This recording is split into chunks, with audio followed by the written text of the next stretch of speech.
Gracias, Carol. 8:36. Hay una carta de los gremios, Juan Manuel, al ministro José Antonio Campo, al ministro de Hacienda. Estoy revisándola, la dirigen al ministro de Hacienda y Crédito Público, José Antonio Campo, y al doctor Jorge Iván González, Departamento Nacional de Planeación. ¿Quién la firma? El presidente del Consejo Gremial, Germán Arce Zapata. Una carta muy importante, entre otras cosas, porque lo que quieren saber los gremios, más de 30 gremios de distintos sectores de la producción en Colombia, es cuál es el impacto que pueden tener los cambios planteados por el gobierno a partir de las distintas reformas que se están discutiendo, ¿verdad? Salud, la reforma laboral, la reforma pensional. Son inquietudes bien importantes las que quiere saber, las que quiere absolver el Consejo Gremial. Saludamos a Germán Arce, el presidente precisamente del Consejo Gremial Nacional. Bienvenido, doctor Arce, a RCN Radio. Gracias por estar con nosotros. Buen día. Muy buenos días a todos, Jesús, a Juan Manuel y a toda la mesa, a toda su audiencia. ¿Cuáles son los puntos clave de esta carta, doctor Arce? Yo tal vez arrancaría por algo que no dice la carta, pero que lo hablamos con el ministro ayer, es que este debate de una reforma a todo el sistema de protección social, que recoge esos tres grandes proyectos, salud, laboral y pensional, requieren tiempo, requieren prudencia, requieren información, y le pedimos al ministro, que este no era un debate que podíamos dar a las carreras, que el Congreso necesitaba tener mucha información, que la ciudadanía necesita mucha información para poder garantizar que demos un debate informado. Entonces, ese punto al que te hago referencia es, por favor, no mensaje de urgencia, por favor entendamos que estamos tocando unas cosas que van a modificar drásticamente el sistema de protección social y que va a tener implicaciones de mediano y de largo plazo. Asegurémonos que demos el debate en los tiempos y con la información suficiente y necesaria. Ese es tal vez como, diría yo, un último mensaje que le dimos que no está implícito en la carta, pero que creo que es importante resaltarlo. Y lo otro que te diría para contestar tu pregunta es, estas son unas reformas que no se pueden analizar de manera independiente. Porque los sistemas de protección social están, digamos, concatenados, están amarrados de alguna manera. Le doy un ejemplo. Uno de los grandes temores al leer la propuesta inicial de reforma laboral es que elevemos el grado de informalidad. ¿Qué significa ser informal?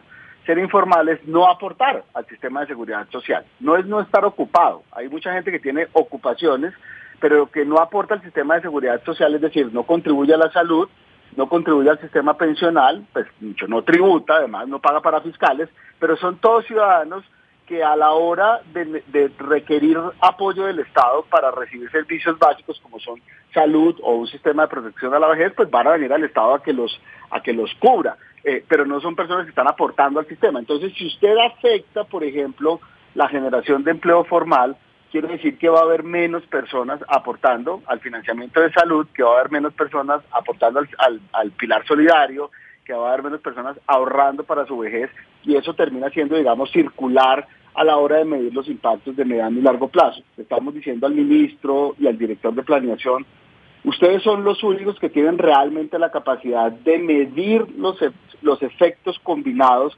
de todas estas reformas. Y es muy importante que pongamos esa información a disposición, no solamente del Congreso, sino de la ciudadanía, para que todos podamos debatir con la información que nos permita entender qué está tocando esta propuesta y qué impactos deberíamos esperar, vuelvo e insisto, en el mediano y en el largo plazo.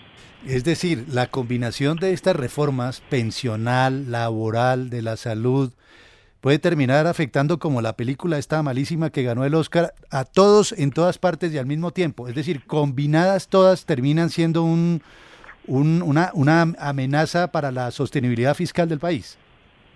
Yo lo voy a poner en términos condicionados. Podría ser. Y podría ser porque si nosotros nos equivocamos en las señales que mandamos en estas reformas, podríamos generar efectos probablemente no intencionados que terminen impactando el crecimiento, la generación de empleo, el financiamiento del sistema de seguridad social, por ejemplo, el pasivo intergeneracional en el caso de la reforma pensional, y nosotros creemos que unas reformas de esta profundidad y de este impacto pues requieren, vuelvo insisto, no solamente tiempo, sino todos los datos que nos permitan evaluar la consistencia de las reformas y los impactos que van a tener sobre la sociedad. Y yo en esto tal vez diría algo es que realmente uno puede hacer cálculos individuales, ¿no? Entonces mi nómina va a subirse en costos de tanto a tanto. Pero los impactos en el sistema realmente quien los puede medir es el gobierno. El gobierno además tiene una provisión legal que lo obliga a hacerlo. La ley 819 le dice al Ministerio de Hacienda es todas las iniciativas de naturaleza gubernamental requieren no solamente un aval fiscal, sino una medición de los impactos de mediano y largo plazo de cada una de estas propuestas. Entonces estamos pidiendo al Ministerio sobre esa facultad legal, por favor, ilústrenos a todos sobre estas cifras, sobre estos números, para que el Congreso pueda tomar una decisión con información lo más completa posible. Doctor Arce, usted hace una observación que a mí me parece muy interesante y que no siempre o quizás nunca se tenía en cuenta cuando habla de que en esa carta hablan de que es imperativo que dicho impacto sea medido en un horizonte de tiempo mayor, dado los efectos intergeneracionales. Indudablemente eso ahí es aplicable para la reforma a la salud, para la reforma pensional, para distintos efectos, ¿no? Usted tiene una idea, han calculado el impacto que eso puede tener precisamente teniendo en cuenta ese factor intergeneracional. ¿Cómo se mide ese impacto? Hay una cosa que está incluida dentro de las sugerencias que hacemos en la consulta, y es el efecto de algo que se llama la transición demográfica. Y yo creo que ustedes han oído cuando se han presentado los censos que el DANE habla de cómo la pirámide poblacional ha cambiado de forma. Al cambiar de forma quiere decir que cada vez hay menos jóvenes. Hoy creo que hay un titular en un periódico, y me corrigen ustedes tal vez en el portafolio, que dice nacimientos con la caída más alta en los últimos 9 años. Nacimientos con la caída más alta quiere decir que los muchachos que están hoy, que tienen 30 años hoy, que entran a la fuerza laboral, 25 años, que se van a pensionar por allá después del 2050, va a haber menos gente aportando al sistema porque están haciendo menos gente para el momento que ellos lleguen a pedir algún sistema de protección a la vejez. O cuando le digan al Estado, señor, yo no cumplí condiciones o no ahorré lo suficiente y estoy en línea de pobreza extrema. Lo estoy dramatizando un poquito. Pero lo que les quiero decir es que hay unos factores que van más allá de la ley. El tema de la transición demográfica es un problema mundial. Nosotros, cuando hacemos análisis de reformas pensionales, estamos hablando de cómo proteger a la vejez. Tenemos que considerar cuántos viejos vamos a tener y cuántos jóvenes vamos a tener para cargar ese sistema.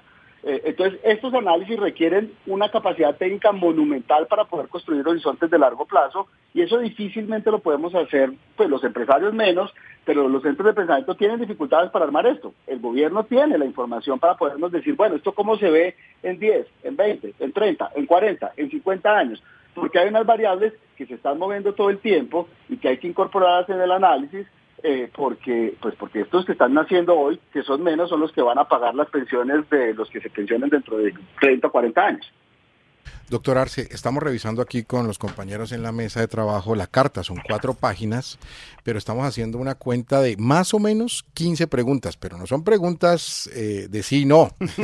Estos son preguntas bien complejas que además, como ustedes bien lo señalan en esta misma carta, quisieran que fueran tenidas en cuenta en el estudio y en el trámite que se está haciendo en el Congreso. Sería entonces fundamental que tanto el Ministerio de Hacienda como el Departamento de Planeación Nacional puedan responder cuanto antes esta carta, toda vez que esperamos que el trámite de las iniciativas en las próximas semanas empiece a tomar forma. El Ministerio y el Departamento de Planeación tienen unas capacidades técnicas de producir muchos de estos números. Nosotros no hemos visto esos estudios. Yo sé que el ministro publicó una comunicación que yo no conozco en detalle, la presentó después de nuestra reunión con el tema del cálculo del pasivo pensional, entiendo contestándole a un centro de pensamiento que había hecho unas estimaciones, pero nosotros estamos pidiendo una cosa un poquito más amplia, más comprensiva, que nos ayude un poquito a entender cuando uno hunde un botón en la reforma laboral, eso qué impacto puede tener en la manera como se financia el sistema de salud, por ejemplo, porque vuelvo y le digo, todo está interconectado. Son preguntas, yo diría técnicas, un poquito pesadas, difíciles de explicar a la opinión pública, pero que creo que son esenciales para que el Congreso tome las mejores decisiones con la información más completa posible, porque lo que estamos tocando son cosas muy de fondo. Estas no son reformas cosméticas. O sea, estamos hablando de las garantías de unos derechos, tanto en salud, como en protección a la vejez, como en el ahorro que hemos construido durante estos últimos 20, 30 años con el sistema pensional, y por eso nos parece que es de una enorme importancia de que podamos dar un debate informado y que el Congreso cuente con toda esa información para poder hacer las preguntas, poder plantear, digamos, soluciones, y obviamente toda la sociedad civil, incluyéndonos a nosotros como representantes del sector empresarial, que tenemos inquietudes, que creemos que hay unos problemas que hay que resolver, y en esto yo no quiero ser ambiguo, hay unos problemas estructurales que hay que resolver. Hay unos temas que el gobierno está atendiendo dentro de sus propuestas. Queremos saber si eso es financiable, sostenible en el tiempo, y si lo que vamos a hacer es gastarnos una plata hoy para que las siguientes generaciones paguen esa deuda. Yo creo que los jóvenes merecen que les contestemos esa pregunta. Muy bien, es Germán Arce, el presidente del Consejo Gremial Nacional. Gracias por estos minutos con la audiencia de RCN Radio. Buen día para usted, muy amable. Muy buen día y mil gracias a ustedes por este espacio.